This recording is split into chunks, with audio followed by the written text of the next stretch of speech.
আজ ঈদের দিন ভোরবেলা অ্যালার্ম দেওয়াই ছিল, উঠে নামাজ পড়ে নিলাম। তারপরে বাইকটি বের করে একটু মুছে নিলাম বাইকটিকে। এরপরে স্নান সেরে নিলাম এবং 6টা বাজতে না বাজতেই আমার মেয়েকে ডাকলাম। তাকে ঘুম থেকে তোলা হলো। সময় বাঁচানোর জন্য রাতেই সিমাই রান্না করে রেখেছিলাম। স্নানের পর কিছুটা সিমাই আমি খেয়ে নিলাম। ঈদের দিন সিমাই না হলে যেন হয় না। এরপরে রেডি হয়ে 2-1টা ছবি তোলার পালা, ফেসবুকে দিতে হবে তো। ঈদের জামাত 7:30টায়, আমরা 7টার সময় ঠিক রেডি হয়ে বেরিয়ে পড়লাম।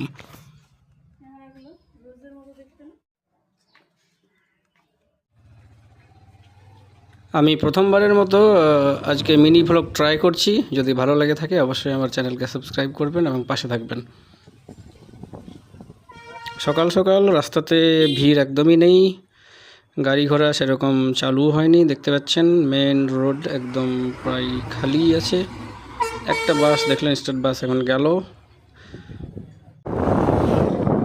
আমরা যাব হালালপুর, জোরদিঘির একটু আগে। এটা দুনিয়ার মিউনিসিপ্যালিটি পার হচ্ছে এখন। রাস্তায় কিছু লোকজনকে দেখা যাচ্ছে, এরা সবাই ঈদের নামাজ পড়তে যাচ্ছে। মহিলাদেরকেও দেখতে পাচ্ছেন।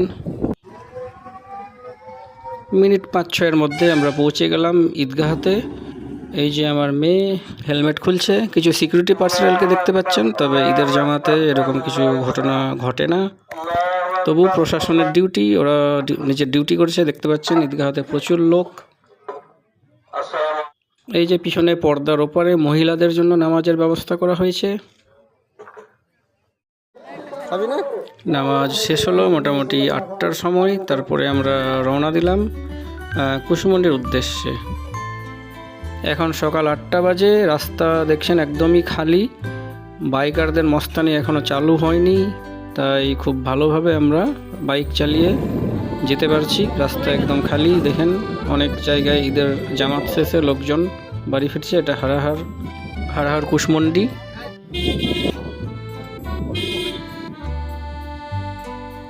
ঘরে পৌঁছে আর মেয়েকে আবার কোনো মতো রাজি করলাম ফটো তোলার জন্য।